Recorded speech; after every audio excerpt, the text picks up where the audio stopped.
Hey, what's up, everybody? Welcome back to the channel. In this video, we're going to talk about Malik Willis and why the Lions absolutely need to consider him and probably look at taking him at number 2. We're going to ask Craig. Don't stop the video. Yeah, I'm going to ask. Listen to what we're saying. This isn't that crazy, I promise. No, so I'm going to hit Craig with a couple different questions, and we're going to really find out where he's at on this topic because it's really picking up steam. You knew it would. Malik Willis, all the way back from never heard of him to, hey, this dude's a first rounder. He's the best quarterback in this draft, all the way up to the top. So, Craig, when you think of Malik Willis, what's that been like for you when you first heard him to now thinking, why don't we take him at number 2? Okay, so you ready for a weird story? Yes. So my job, I was looking to get further education and go to seminary online at Liberty University.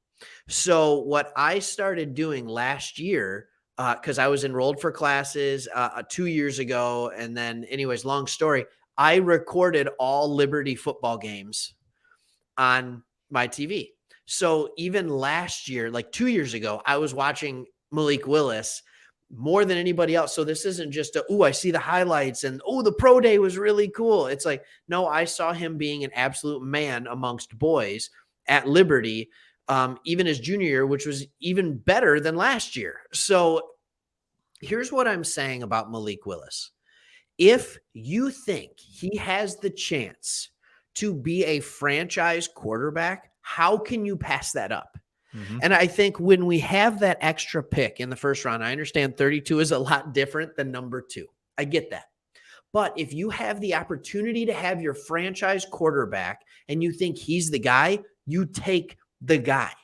I know a lot of people are talking about, hey, let's just take a quarterback at 32. Matt Corral might still be available. He just had a really good pro day, by the way. So I don't know if he will be available. But as good as Corral's pro day was, Malik Willis threw the ball just as well. But we know a fact he's a stupid good athlete. Mm-hmm. So not only that, but he's a good person. Like there's a different feel when you watch the pro day of Malik Willis than when you watch the pro day of Matt Corral. And with Matt Corral, it's all business. It's all workmanlike, which isn't bad. It's not bad. But Malik Willis is just infectious. So I think you need to at least look at it. And I have more, but what's your initial reaction to what I'm saying? Yeah, absolutely. I really like him. What I love is the off-field stuff and the way he talks, his energy, everything's like, okay, this is kind of franchise quarterback type stuff. So yeah, I am like really liking that stuff. So my next question to you then would be, what do you really think Dan Campbell and Brad Holmes think of Jared Goff? I know that's because that's really the $1 million question. What do you think they think of him? Yeah, I mean, I think we heard what they think of him. They said we can win with Jared Goff. I mean, that's what they've said over and over again. But coaches and GMs of elite quarterbacks in this league will say things like, we can win because of them, but we also win, or we win because of them, I guess is the best way to say it. Not we can win with them. I think both of them think that we can win with Goff. But if you have the opportunity to get a quarterback that can win you a game, that can win you multiple games, that's when you have a game changer. Not only that, but it wouldn't be nearly as expensive. It would be a third of the price for the first 4 years as Goff is. And I mean, instead of paying $30 million a year, you're at $10 million a year. Mm-hmm. And that's how teams go. Like that's that window. And I want to say this too. Malik Willis, he's a project. A little bit of a project, right? That's what we all keep saying. Like, he probably shouldn't play his first year. Great. Sit him his first year. Who are the best 3 quarterbacks in the league right now, right? Aaron Rodgers, Tom Brady, and Patrick Mahomes. I mean, at least that's who I think are the best 3 quarterbacks in the league right now, thanks to Brady coming back from retirement. Did any of them start week 1, game 1? Nope. Like Rodgers sat behind Brett Favre. Patrick Mahomes sat, I think, behind Alex Smith, right? And Tom Brady sat behind Drew Bledsoe until Bledsoe got hurt.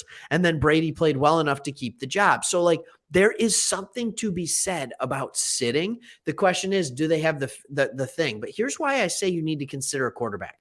I see comments on this channel. I see comments all over the place. No, we need to get our team now and then draft a quarterback next year.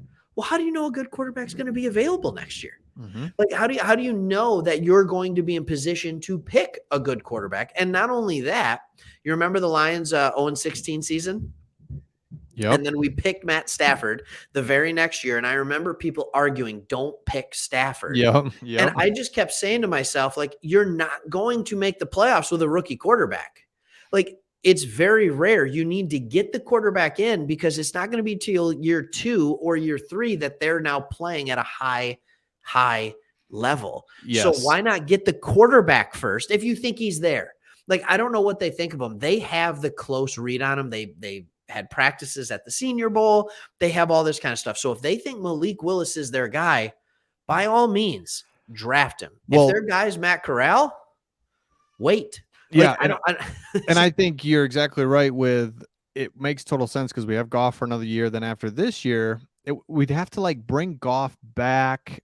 If we didn't take a quarterback, we'd have to then bring Goff back Yep. and then maybe then look for a quarterback. And Yep. then, like you said, now you're another year away when Yeah. it's all about, hey, can you get a quarterback? It's hard to get one. Everyone's like, I've seen that. Like, let's trade Goff. We've seen it the last 2 weeks. Well, it's like, well, if you trade Goff, then who is your quarterback? So it's hard to get a quarterback that is possibly a franchise changer if you if just like you can't get these guys. Where are they? Like, they don't exist. They exist in the draft. That's the only way you can get them unless you want to trade for Russell Wilson and give up everything. So yeah, like you said, if they think this is the guy, I absolutely think they pull the trigger. I think they pull the trigger. they're done with because I remember in 2008-9 when we took Stafford, I was like, nah, it's not, we got so many holes. Like By the way, you want to know what the knock was on Stafford? Yeah. It's the exact same knock on Malik Willis. Cannon arm, not accurate. Because he was below 60% in college completion percentage. And they were saying the exact same thing. And it's just, he was a little slower than Malik Willis, maybe just a bit. And so like, I look at that and I'm like, what are we doing here? And by the way, if he's not the guy, you do everything you can to make other teams think that he's your guy and you trade back. You do that's what makes everything you can. That's what makes me think he is going to be taken because we're not saying anything. And we would be saying, oh man, love this guy, love his work. You're exactly right. And it is pretty interesting. We're not saying a word on that second pick. I haven't heard anything.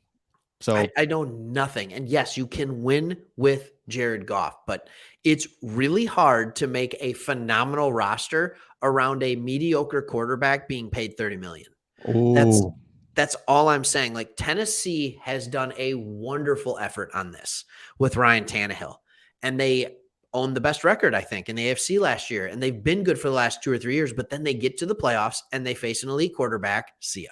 Gone. And that's a great point. It's a lot easier to have one good player and everybody else is going to be made better versus trying to get 22 other guys like, oh man, we're filling holes, all this, but we have a mediocre quarterback.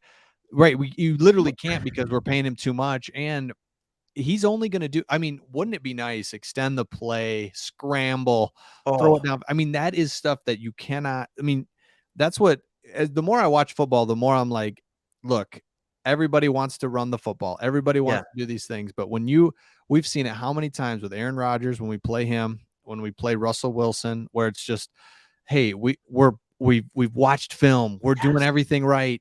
We've got this player. And then he just makes a little move, throws something 60 yards. And you're like, you need to be multi-dimensional in your offense. And we have a great O-line. So it helps Goff, but can you imagine pairing that with a young quarterback with those legs? Like, and I will say this too. What does Trey Lance have that Malik Willis doesn't? Like, the 49ers traded 3 first-round picks to get up to pick number 3 to get Lance. That's what they wanted to do. What does he have that Malik Willis doesn't? I mean, small school. He's not as fast, right? He's about the same size. He was taller, right? But like, and they were saying they were questioning accuracy because he didn't have a season. So it's just one of those things where I'm like, why? I don't know. I don't know why he's now just going up the boards. Doesn't make sense. I know. And so, yeah, I am way more into taking him now than I was A month a month ago? ago, for sure. And I think that's everybody and it's okay to say that. Like everybody is negative about him shooting up. Well, that's because we have more information. Yeah. We're making the best choice on the information that we have now. We did not know his combine stuff. We didn't know we didn't have like this access to him that we No. do now. So we do. We're spotlights on him, and I'm good. I love it. So, anything else you have, Craig? We're at the 10-minute mark here. Yeah, it's nerve-wracking doing it. I think it's one of those things where I talk about why we need to consider Malik Willis, and then if we went and we drafted him, I would be terrified. Yo, And I understand why people don't want it to be the pick. Like I do. I understand why people want to be safer, but we're in this weird position where I don't think, other than maybe Hutch, I don't think there's a player in this draft that's like, oh yeah, guaranteed great player. no, Like no questions about it. Kyle Hamilton might be close, but then he had his pro day, or his combine. So like, why not take a flyer on the guy that has the athletic upside at the most important position in football? the most important position, and because we may not be there again, we may not have a chance to do it again. Now, the only thing I would say is Malik Willis. If you took the last 10 years worth of quarterback eligible guys, I'm hearing you, but I got a kid. We got to hold on. oh, good.